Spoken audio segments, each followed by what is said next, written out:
Hi, ഇതിൻ്റെ കിടക്കുന്ന ഒരു പാരറ്റ് ബി കസിയിൽ അഴിച്ചു വിട്ടിട്ട് തിരിച്ചു വന്നപ്പോൾ ഇതുപോലെ ഇരിക്കുന്നു. എന്തോ പിടിച്ചതോ എവിടെയോ കൊണ്ടുവന്നു കണ്ട. അതൊരു ഹോസ്പിറ്റലിൽ കൊണ്ടുപോയി നമ്മളെ സ്റ്റിച്ചൊക്കെ ഇട്ട് 1-2 ആഴ്ച നല്ല രീതിയിൽ നോക്കി. ഞാൻ ഓർത്തില്ല പിടിച്ച് കിട്ടുമെന്ന്. എന്നാലും ദൈവത്തിൻ്റെ അനുഗ്രഹം കൊണ്ട് പിടിച്ച് കിട്ടി.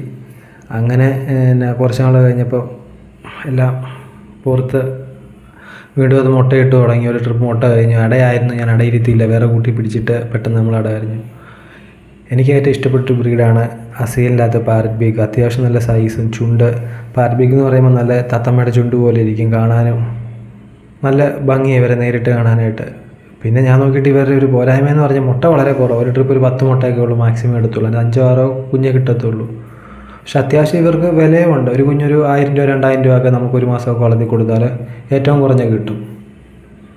ഇതെൻ്റെ ബ്രീഡിങ് സ്റ്റോക്കിൻ്റെ അകത്ത് കിടക്കുന്ന ഒരു ഫീമെയിലാണ്. ഇതല്ലാതെ വേറൊരു 8-10 എണ്ണവും കൂടെ എൻ്റെ കിടപ്പുണ്ട്. ഞാനത് ഇതുവരെ വീഡിയോയ്ക്കകത്ത് കാണിച്ചിട്ടില്ല. ഇടയ്ക്ക് എൻ്റെ ഒരു വീഡിയോ എടുത്ത് യൂട്യൂബിൽ ഇടുന്നതായിരിക്കും. വീഡിയോ കാണുന്നതെല്ലാം ചാനൽ സബ്സ്ക്രൈബ് ചെയ്യാൻ മറക്കല്ലേ.